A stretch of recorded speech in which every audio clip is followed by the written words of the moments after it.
티베트 불교의 성자 밀라레빠, 위대한 스승이시며 완전한 지혜와 더없이 큰 힘을 성취하신 한 구도자의 생애 이야기입니다.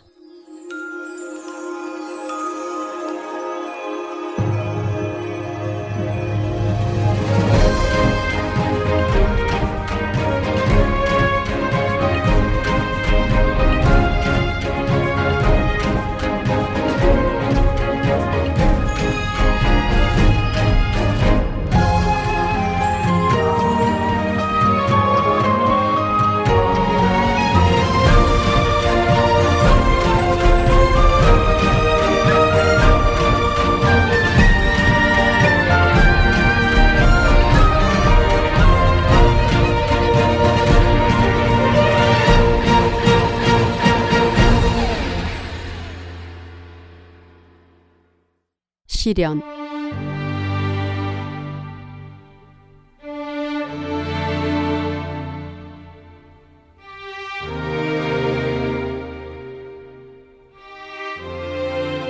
나는 로프다쿠 계곡 이곳저곳을 돌아다니며 걸식을 하여 한 자루의 보리를 얻을 수 있었다. 그 일부로 사면에 손잡이가 달린 커다란 녹그릇으로 바꾸어 나는 스승댁으로 돌아왔다. 온종일의 행각으로 피곤해진 나는 그만 보리자루를 쿵 하고 마룻바닥에 떨어뜨렸는데 이 때문에 집이 약간 흔들렸다. 그러자 스승께서 나오시더니 녹이 띈 음성으로 호통을 치시는 것이었다. 오라, 너 참 힘센 놈이로구나. 그래, 네가 알고 있다는 그 마술의 힘으로 이 집을 다 부셔놓을 작정이냐? 아주 기분 나쁜 놈이로구먼. 어서 그 자루를 내다 버리지 못할까? 이를 보고 나는 스승의 성격이 약간 급하신 듯하니 다음부터는 행동을 조심해야겠다고 생각하며 스승께서 문 밖으로 그득 차 버리신 자루에서 녹그릇을 꺼내어 다시 안으로 들어가 이를 나맞게 바치고 예배하였다.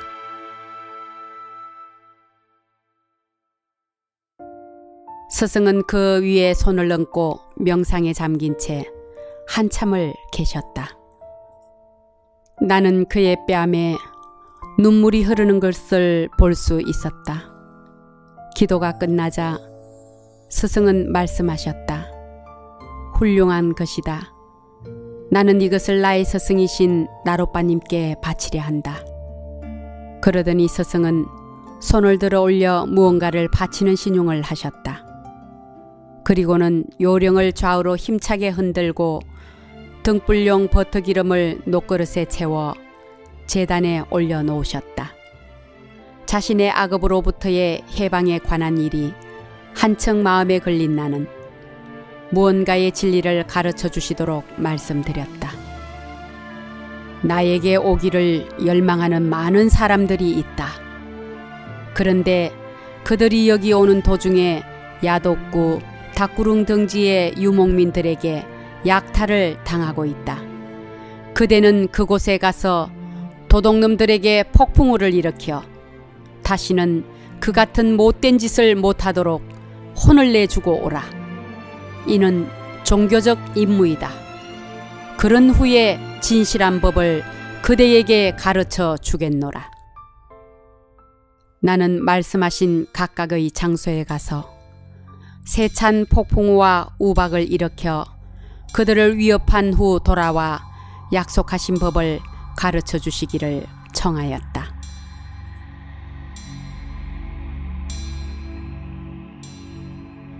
뭐라고? 뻔뻔스럽게도 그대는 겨우 폭풍우와 같은 하찮은 담보물로 많은 비용과 희생을 치르고 인도까지 가서 구해온 저 신성한 진리를 탐내느냐? 그대가 진심으로 진리를 구하고자 한다면 로프다쿠의 난폭한 산사내이들을 모두 해치고 오너라. 그놈들 역시 종종 나에게 오는 제자들의 물건을 약탈하는 등 번번이 내게 무례한 행동을 했던 자들이다. 그대의 주술로 그놈들을 혼내주고 오면 내 그대에게 존경하옵는 스승 대학자 나로빠님으로부터 전수받은 비밀한 가르침을 내려줄 것을 약속한다. 이 진리는 인간으로 하여금 단 일생의 해탈을 성취케 하고 깨달음에 이르도록 하는 것이다. 나는 다시 말씀하신 대로 행하였다. 나의 주문은 라뿌다쿠 산 사내들 사이에 효과를 나타내어 그들은 자기들끼리 싸움을 시작해서 그 싸움으로 많은 사람들이 죽게 되었다. 그러나 그 살인사건은 또다시 내게 심한 양심의 가책과 고뇌를 불러 일으켰다. 스승은 살해된 자 중에 라마께 무례한 행동을 범한 자들이 있음을 시인하고 내게 대마술사라는 이름을 붙여주셨다. 내가 다시 진리를 가르쳐 주실 것을 청하자 스승은 말씀하셨다. 허참, 아니 그래, 생명의 위험을 무릅쓰고 많은 돈을 허비하여 천신만고 끝에 인도까지 가서 들여온 그 귀하고 신성한 진리를 자네가 범한 악업의 대가로 가르쳐 달란 말이지? 농담을 하는 건 아니겠지? 나니까 망정이지 다른 사람 같았으면 아마 자네를 죽여버렸을 거야. 그렇다면 야독구에 가서 자네의 주술로 인해 엉망이 되어버린 수학을 다시 걷어들이게끔 원상 회복시키고 또 죽은 산사나들을 다시 살려놓고 와보렴. 그렇다면 내 자네에게 진리를 가르쳐 줄 것이야. 스승은 나를 이런 식으로 조롱하며 야단을 치시는 것이었다.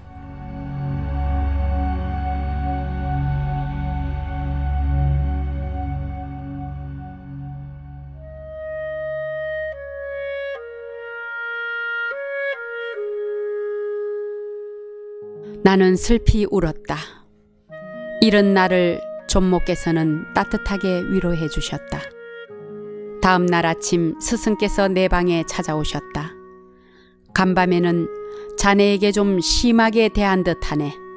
너무 마음 쓰지 말고 잘 참고 견뎌보게나.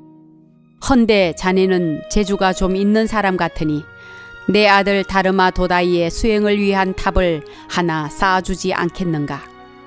그대가 이것을 완성하게 되면 기필코 그대에게 위대한 진리를 가르쳐 주겠네. 뿐만 아니라 그동안의 침식 제공도 다 해줄 터인저 자네는 더 이상 걸식을 나설 필요도 없게 되겠지. 그것은 좋습니다만 만일 그동안의 제가 구원을 얻지 못한 채 죽어버린다면 어찌합니까? 라마는 웃으며 대답하셨다. 자네가 그동안에는 결코 죽지 않으리라는 것을 내가 보증하지. 나의 가르침은 그렇게 길지가 않아. 단 두서너 마디로도 충분히 설명될 수 있는 것이야. 인내와 투지를 갖고 내 훈시에 따라서 명상해 본다면 자네가 단 한 생의 밝음을 성취할 수 있는지 없는지 금방 알 수가 있지. 나의 종파는 그 어느 종파보다도 많은 불보살의 자비로서 깨달음을 향한 원력을 불어넣어 줄 수가 있거든.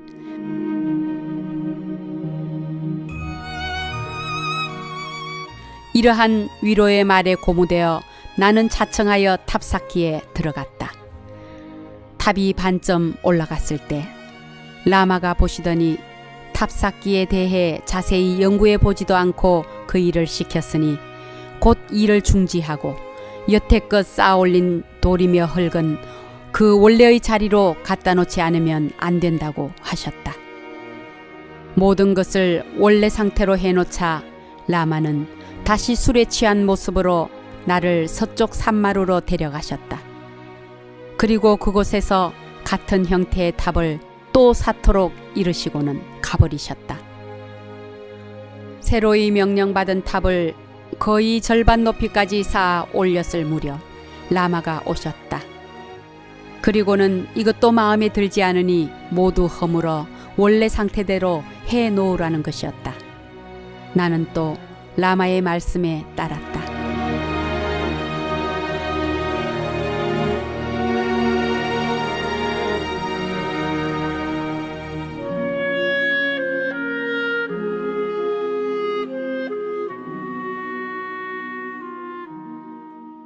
그러자 이번에는 나를 북쪽 산마루로 데려가서는 말씀하셨다. 대마술사여, 요전에 성을 쌓으라고 했을 때는 술에 취해서 잘못된 지시를 내린 걸세. 그것은 잘못된 것이고 말고 이제야말로 이 장소에 아주 멋진 탑을 하나 쌓게나. 나는 몇 번이나 탑을 쌓았다가 허물고 하는 것은 스승한테도 무익한 일이지만 내게 있어서도 대단히 괴로운 일이니 잘 생각하셔서 확실한 지시를 내려달라고 부탁드렸다. 그러자 스승께서 말씀하셨다. 오늘은 취하지 않았으니 걱정하지 말게. 탄트라 행자가 사는 집은 삼각형이어야 하니 그렇게 쌓도록 하게. 나는 삼각형 모양의 탑을 또 쌓기 시작했다.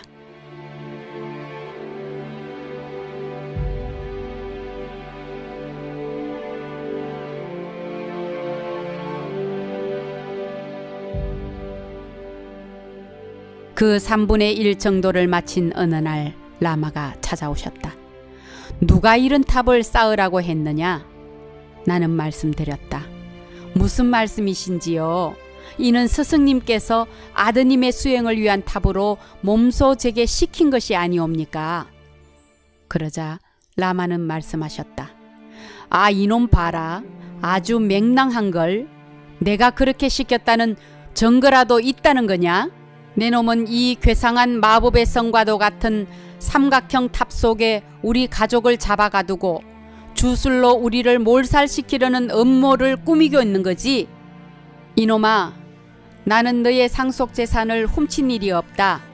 그래, 바른 진리를 갈망한다는 놈이 흑마술 신이나 모시기에 알맞는 탑을 쌓고 있었느냐? 당장 허물고 모든 흙과 돌을 제자리에 갖다 놓으라. 그러더니 몹시 화난 모습으로 돌아가셨다.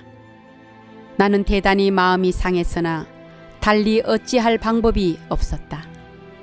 나에게는 단 일생에 모든 악업의 굴레에서 벗어날 수 있는 위대한 가르침이 필요했던 것이다. 나는 다시 쌓던 탑을 허물어 원래의 자리에 갖다 놓았다.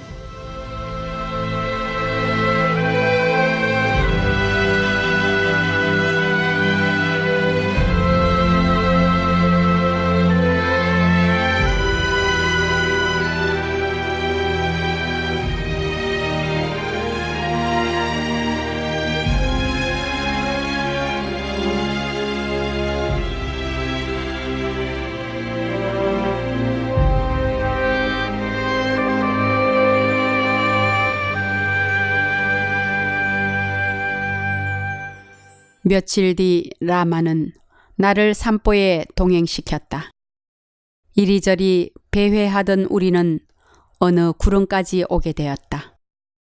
라마가 걸음을 멈추시더니 내게 말씀하셨다. 이곳에 사각형의 흰 탑을 쌓도록 하라. 9층을 쌓고 그 위에는 뾰족한 첨탑을 한 층 더 얹어 도합 10층이 되도록 하는 게 좋겠다. 이 탑은 절대로 허물게 하지 않을 것이다. 다 완성한 후에는 그대가 바라는 진리를 가르쳐 주지. 뿐만 아니라 암자에 들어앉아 그 진리를 수행하는 동안 필요한 먹을 것, 입을 것을 다 대줄 것이야. 그러시다면 하고 나는 말했다. 존모님을 지금 존사께서 제게 분명히 밝히신 약속을 정인이라도 세워도 괜찮겠습니까? 좋도록 해라. 스승은 선선히 이를 허락하셨다. 나는 존모를 모셔다가 땅 위에 새로 지을 탑의 모형도를 열심히 그리시는 스승 앞에서 말했다. 존모시여, 저는 3번이나 탑을 쌓았다가 허물어야 했습니다. 첫 번째는 스승님께서 충분히 생각해 보지도 않고 그러한 지시를 내렸다 하여, 두 번째는 술에 취해서 잘못된 지시를 내렸다 하여, 세 번째는 그런 엉뚱한 지시를 내린 것은 무언가 정신이 없었거나 하여간 올바른 상태에서 내린 지시가 아니었으므로 새로 탑을 올려야만 한다고 말씀하셨기 때문이지요. 게다가 제가 오로지 스승님의 지시대로만 한 것이었다고 말씀드릴라 치면 스승님께서는 호통을 치시며 증인이라도 있느냐고 화를 내시는 것이었습니다. 그런데 오늘 또 탑을 쌓으라고 하시니 이제 스승님께서 제게 이 자리에서 이러한 지시를 내리셨음을 분명히 들으시고 후에 정인이 되어 주셨으면 좋겠습니다.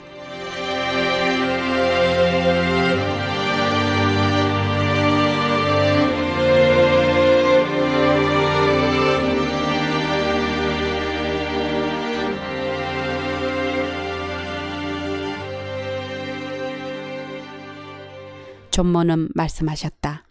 물론 그렇게 해드리고 말고요. 하나 선생님께서 워낙 마음대로 하시는 분이니 나중에라도 나의 정언을 인정해 주실는지 알 수가 없군요. 글쎄 이 탑만 해도 그렇지 무엇에 쓰려고 이 탑을 쌓으라 하시는지 모르겠군요. 더구나 이 땅은 우리 소유가 아니고 저 양반의 사촌들 것이랍니다. 분명 말썽이 날 거예요. 제가 아무리 말씀드려도 들은 척이나 하셔야죠. 스승은 눈을 부릅뜨더니 존모에게 말씀하셨다. 그대는 부탁받은 정인 일만 하면 될 것이야. 어이 마술사, 자네가 정 그렇게 내 약속을 믿을 수가 없다면 그냥 가버리면 되지 않겠는가? 나는 또다시 명령받은 사각형의 탑의 기초작업에 들어갔다.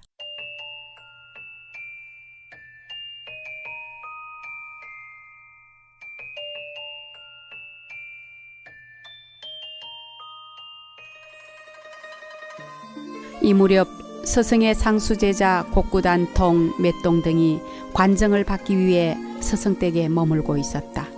그들은 틈틈이 운동 삼아 커다란 둥근 돌을 운반해 주곤 했다. 마침 알맞은 크기여서 나는 그것들을 주춧돌로 사용하였다. 라마 마루빠가 나의 일하는 모습을 보러 오셨을 때 나는 막 1층을 끝내고 2층을 올리기 시작하는 중이었다. 그는 쌓은 탑을 주의 깊게 이리저리 살피더니 라마의 제자들이 날라준 주춧돌을 가리키며 말씀하셨다. 대마술사여, 그대는 저 돌을 어디서 얻었는가? 나는 말씀드렸다. 존사시여, 그것은 스승님의 세 분 제자들께서 고맙게도 운반해 주신 것이옵니다. 아, 그런가? 하더니 라마는 그대는 그들이 운반한 돌을 사용해서는 안 될 것이야. 그 돌을 꺼내어 제자리에 갖다 두라 하시는 것이었다. 나는 라마께 다시 허물게 하지 않겠다는 약속을 상기시켜 드렸다. 그러자 그는 말씀하셨다. 나는 비밀한 대진리를 전수받은 내 제자들을 자네의 일꾼으로 쓰게 한다는 약속은 하지 않았지. 더구나 쌓은 탑 전부를 부수라는 것도 아니고 단지 내 제자들이 날라온 돌만을 끄집어내라는 것이야. 그 돌을 꺼내기 위해서 쌓은 탑을 다 허물고 다시 시작하기 시작하였다. 라마의 친척들은 수군거렸다. 마루빠는 제정신이 아니에요. 아, 글쎄 서쪽 고지에서 교리로 배우러 왔다는 힘센 젊은 나마를 시켜서 탑을 쌓다가 허물고 또 쌓다가 허물게 하고 있구려. 필경 이번에는 쌓고 있는 저 탑도 얼마 못 갈걸요. 그러나 그들은 그 탑이 허물어지지 않고 계속 올라가는 것을 보게 되었다. 그 무렵 짱농에서 스승의 제자 쫌뽀가 최승낙심 만다라의 대간정을 받으러 왔다. 존모는 내게 는저시 귀띔을 하여 주셨다. 지금이야말로 당신도 관정을 부탁드릴 좋은 기회입니다. 어서 가보세요.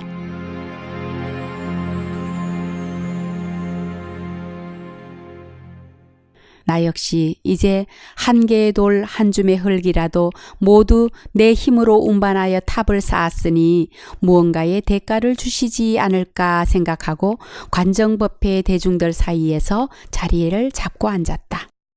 라마는 나를 보더니 물으셨다.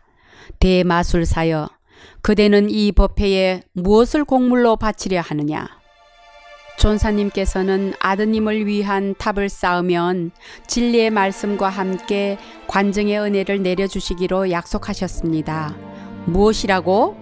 이 도둑놈아, 네가 그래 겨우 두서너 개의 흙벽을 쌓았다고 해서 내가 그 많은 비용과 위험을 무릅쓰고 인도까지 들어가 얻어온 신성한 진리를 가르쳐 주지 않으면 안 된다는 것이냐?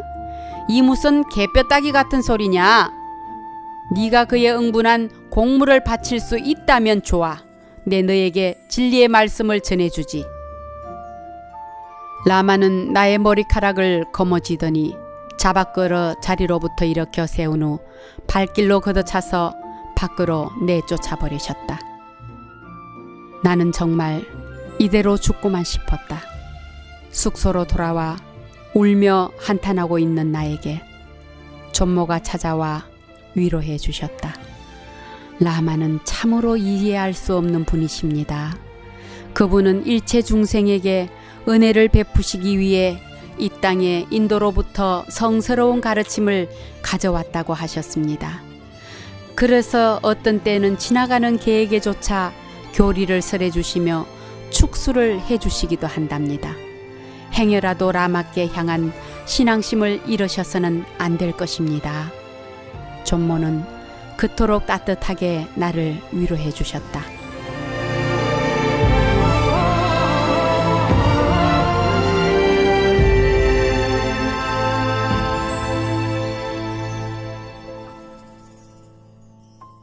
다음 날 아침 라마가 내 처소로 오더니 말씀하셨다.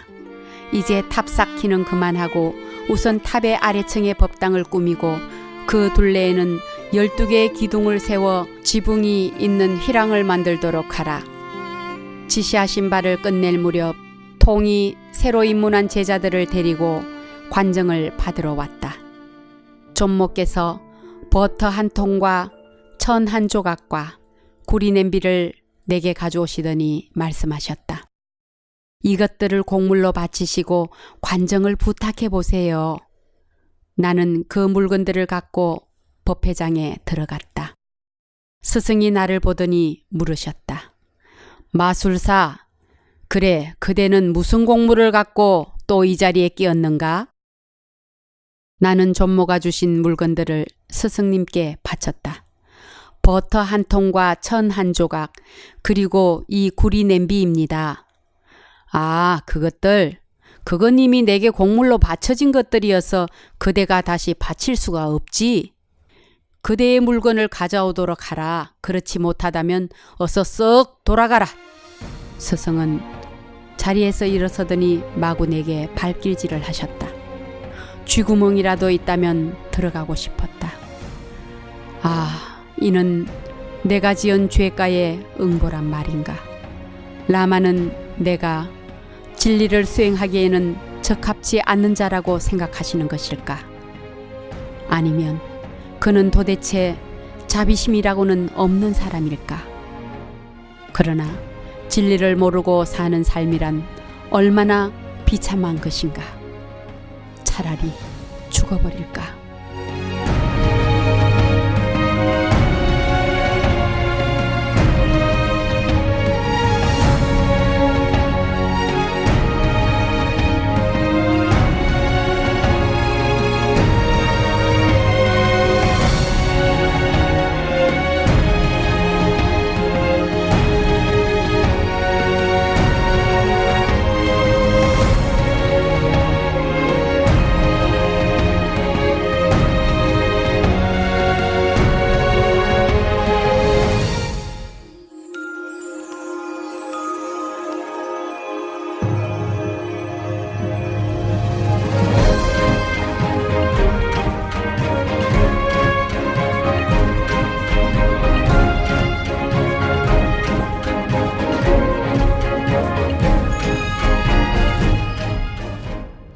티베트 불교의 성자 밀라레빠, 위대한 스승이시며 완전한 지혜와 더없이 큰 힘을 성취하신 한 구도자의 생애 이야기입니다.